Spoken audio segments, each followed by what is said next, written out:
विनाशाय च दुष्कृतां धर्म संस्थापनार्थाय संभवामि युगे युगे।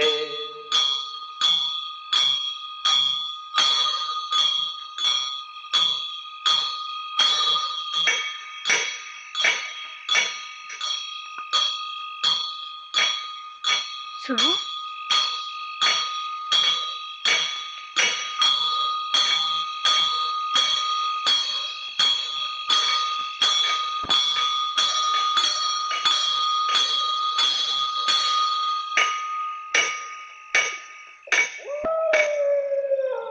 शिवराम, ये क्या?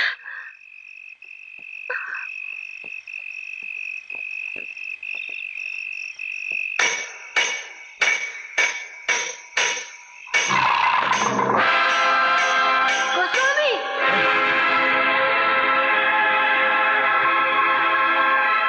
कौन हो तुम? कौन हो तुम? तुम? तुम्हारे भगवान का प्रसाद खाकर सब गहरी नींद सो रहे। तुम कैसे जाग गई? मतलब तुमने जो भोग भगवान को चढ़ाया था वो? तुम शैतान हो, तुम दरिंदे हो। मैं पुलिस बुलाकर तुम्हें कानून के हवाले कर दूंगी। कानून ने इस जुर्म की सजा बहुत पहले दे दी है मुझे। जुर्म उधार था। काश तुम्हारे भगवान को मेरा वह कर्ज चुकाना है। दे दो चाबी।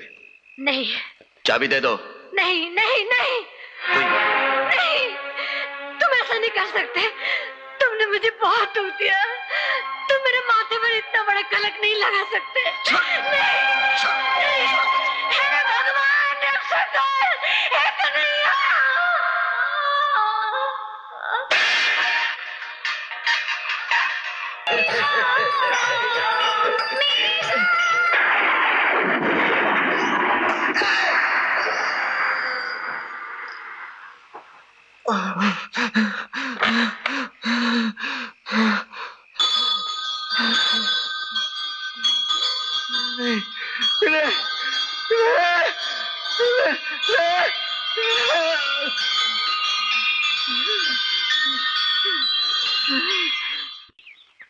भगवान के मंदिर में ये सब कुछ? अरे एक तो 6 मुस्टंडे पाल रखे हैं, किस लिए? और देवी जी बेचारी अकेली है, क्यों भाई? माँ जी, अभी भी मेरी बंबई बात हुई थी फोन से। राम किंकर गुप्ता नाम का आदमी वहां कोई नहीं रहता है। फिर भी आप फिक्र मत कीजिए, वो बहुत जल्दी गिरफ्तार कर लिया जाएगा। अर्जुन, मेरी एक बात मानोगे? जी माँ जी। भगवान के धन की जब भगवान ने खुद ही रक्षा की है, मैं नहीं चाहती यह हंगामा और बढ़े। हो सके तो ये तहकीकात बंद कर दो। तहकीकात बंद कर दूं? आप नहीं जानते इसके पीछे बहुत बड़ी साजिश है। ओहो, इंस्पेक्टर साहब, ये मंदिर हमारे गांव का है और इस मंदिर की मालकिन हमारी देवी जी है। जब वो खुद कह रही है तो हमारे इस धर्म स्थान में समझ नहीं आता कि पुलिस को ताक डालने की क्या जरूरत है।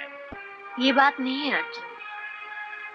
तुम्हारे कानून से अगर वो बच भी जाए तो भगवान की सजा से वो कभी नहीं बच पाएंगे। उन्हें सजा मिलेगी, जरूर मिलेगी।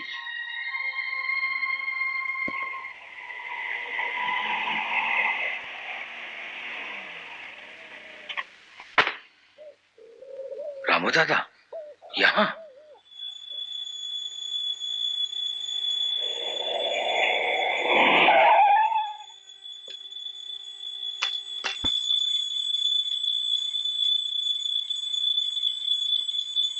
माँ जी, एक आदमी आपसे मिलना चाहता है। रास्ते में मिल गया तो उसे मैं अपने साथ यहाँ ले आया हूँ। कह रहा है कि आपसे माफी मांगना है और अपने पापों का प्रायश्चित करना है।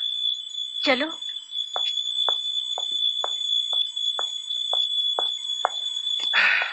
बाबा, बाबा,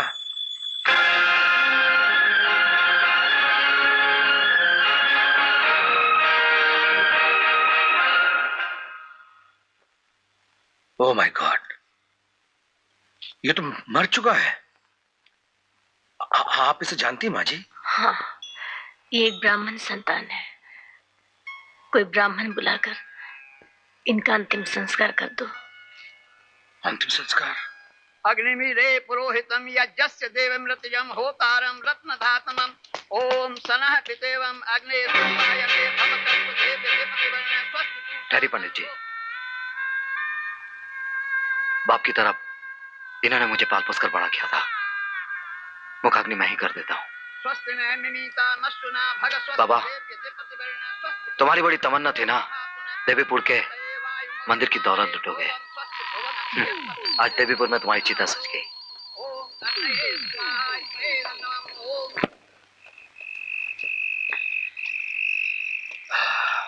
माँ जी कहाँ है? आप लोगों के जाने के बाद बुआ जी ने कुछ नहीं कहा, अपने आप को कमरे में बंद कर लिया। मुझे कहा आप लोग आ जाए तो खबर कर दूं।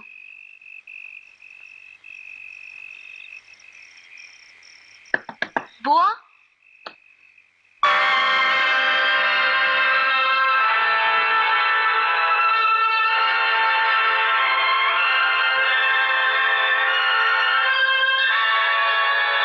वो मेरे पति थे और उस दिन गोस्वामी के भेष में इस मंदिर के दौलत को लूटने भी वही आए थे। ये आप क्या कर रही माँ जी? ये सच है। मैंने उस दिन तुम्हें कानूनी कार्रवाई बंद करने इसलिए नहीं कहा था कि मेरे पति कानून से बच जाए। मैं तो सब कुछ खोकर भगवान के चरणों में अपने आप को सौंप दिया था।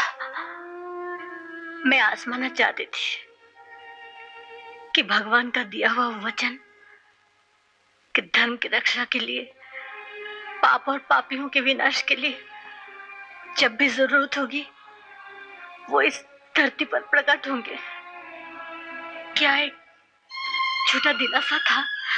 नहीं अर्जुन, वो प्रकट हुए, इसी मंदिर में प्रकट हुए। एक अधर्मी को सजा देने के लिए पत्थर का रूप लेकर वो पापी के सर पर पहाड़ की तरह टूट पड़े। माँ जी,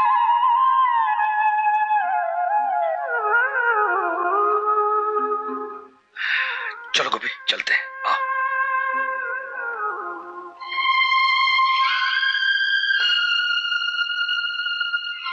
तुम नहीं गए? मुझे कुछ और भी जानना है। जिसे हम भुलाना चाहते हैं उसे याद दिलाकर तुम्हें क्या मिलेगा? आप अगर भुलाना भी चाहें तो ये मैं कैसे भूल सकता हूं कि ये वही आदमी थे जो मेरा हाथ पकड़कर पाप की दुनिया में ले गए थे। क्या? उन्होंने ही मुझे सिखाया था कि जीने के लिए दौलत चाहिए, सच्चाई धर्म का कोई मोल नहीं। दौलत हासिल करने के लिए चोर बनो, डाकू बनो, चाहे कुछ भी बनो। ताज्जुब की बात है, एक दिन सच्चाई और धर्म की खातिर ही उन्होंने कितनी सारी दौलत को ठुकरा दिया था। क्या? हाँ, जो कुछ मैं जानती हूँ मैंने अपने पिताजी से सुना। मेरे पिताजी की तरह रामनाथ शास्त्री भी एक जमींदार घराने के कुल देवता के मंदिर के पुजारी थे। जमींदार के इकलौते बेटे के हाथों एक कुंवारी गर्भवती कन्या का खून हो गया। कानून से बचने का सिर्फ एक ही तरीका था, परम धार्मिक रामनाथ शास्त्री की गवाही। सिर्फ आप ही बचा सकते हैं मेरे बेटे को। अगर आप अदालत में ये गवाही दे दे कि उस रात कुंदन आपके साथ था मंदिर में। नहीं नहीं ठाकुर साहब, मैं वैष्णव हूं, भगवान श्री कृष्ण का पुजारी हूं। गीता की सौगंध खाकर इतना बड़ा झूठ मैं कैसे कह सकता हूं? उसी की तो कीमत देना चाहता हूं पुजारी। 50 एकड़ जमीन तुम्हारी बीवी के नाम लिखवा दूंगा और उसके अलावा 25,000 रुपए बस ठाकुर साहब, मुझे लालच मत दीजिए। मैं आपके हाथ छोड़ता हूं। अधर्म के रास्ते पर चलने पर मुझे मजबूर मत कीजिए, ये मुझसे नहीं होगा। मैं भूल गया था रामनाथ शास्त्री की आप एक धर्मात्मा है। आपकी पूजा तो अलग ढंग से होनी चाहिए। ठाकुर साहब, मुझे क्षमा कर दीजिए। आपके नमक का हक मैं अदा नहीं कर पा रहा। पुरखों से हम आपके मंदिर के पुजारी हैं। आप आज इतनी बड़ी मुसीबत में हैं, मैं आपकी कोई मदद नहीं कर सकता। इसीलिए अगर आप बुरा न माने तो मैं अपने पुजारी पद से त्याग दे रहा हूं। कल सवेरे ही हम गांव छोड़कर चले जाएंगे।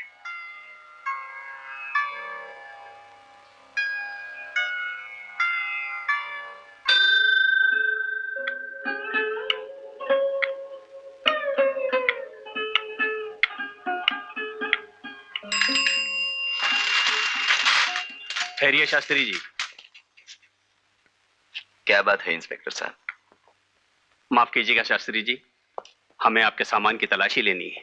तलाशी? हाँ, आप पर भगवान के गहने चुराने का इल्जाम है। आप जानते हैं किसे क्या कह रहे हैं?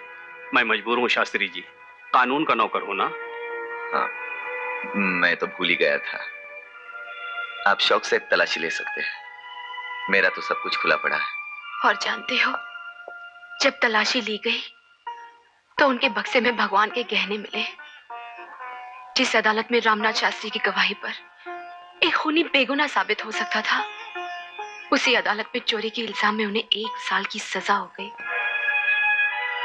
वहीं पर बुआ जी का बेटा भी हो गया। पिता बुआ को लेकर यहाँ चले आए। को गुजरने का गम भी बुआ पी गई।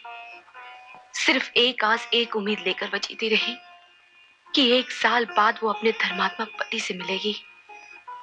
और जब वो दिन आया।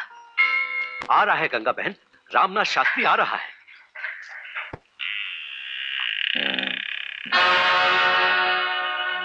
ला बे माचिस ला।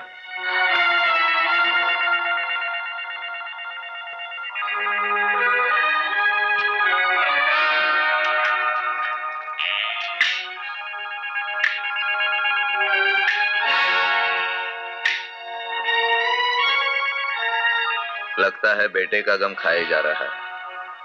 अरे फिक्र मत कर, मैं तो जिंदा हूँ। रामनाथ, ये क्या हो गया तुम्हें? ये क्या हुलिया बना रखा है? दाढ़ी बुलवा दी, बाल कटवा कर फेंक दिए। देख शास्त्री, मैंने तो अपना जनेऊ भी निकाल कर फेंक दिया। ऐसे हैरानी से क्या देख रही हो गंगा? 1 साल में मैं एक नई दुनिया देख कर आया। वहां के लोगों के सर पर इंसानियत, सच्चाई, धर्म का भूत सवार नहीं होता। पता चला कैसे जीना चाहिए। चल हम उसी तरह जिएंगे। चल। रामनाथ, इंसान को गिरते हुए तो देखा था, लेकिन तुम जैसे विद्वान और ज्ञानी को ये मैं सपने में भी नहीं सोच सकता था। तुम्हारा ये नया अंदाज तुम्हें ही मुबारक हो। ठहरिए भाई साहब, मुझे इस नर्क में अकेला छोड़कर आप कहाँ जा रहे हैं? मुझे भी आपके साथ जाना है। ये क्या कह रहे हो गंगा? मुझे छोड़कर तुम कहाँ जाओगे? उस दुनिया में जहाँ तुम जैसे पापी की छाया तक न पड़े। गंगा, मर गई तुम्हारी गंगा। अगर यही रास्ता अपनाना था तो उस दिन धर्म और सच्चाई का ढोंग रचाकर ठाकुर साहब की दौलत को क्यों ठुकराया था? क्यों मेरी कोख उजाड़ दी तुमने? मैंने? हाँ, तुमने। 1 साल जेल में रहकर तुमने 30 साल की जिंदगी को भुला दिया। शास्त्री घराने की परंपरा को मिट्टी में मिला दिया। आज से मैं ये समझूंगी, मेरे और तुम्हारे सारे रिश्तों की मौत हो गई है। सुन गंगा, गंगा, जाओ, मुझे किसी की जरूरत नहीं, जाओ। उसी दिन से बुआ हमारे संसार का एक हिस्सा बन गई। जब से मैंने होश संभाला, बुआ को एक पल भी अपने पति की याद करते नहीं देखा। और माँ जी का वो बेटा, उसका कोई पता चला? नहीं। लेकिन गांव वाले तो यही समझते हैं ना कि देवी जी अपने पति के साथ मिली हुई हैं।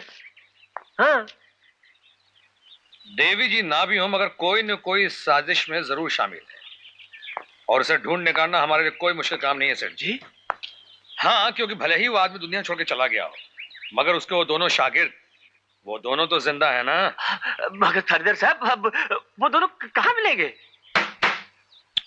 मिलेंगे सेठ जी, जरूर मिलेंगे।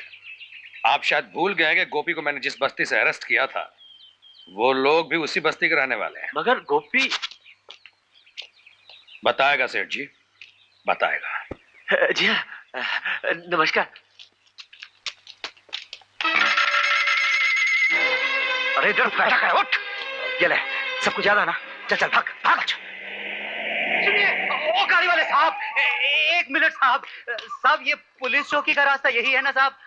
एक लड़की ने ये चिट्ठी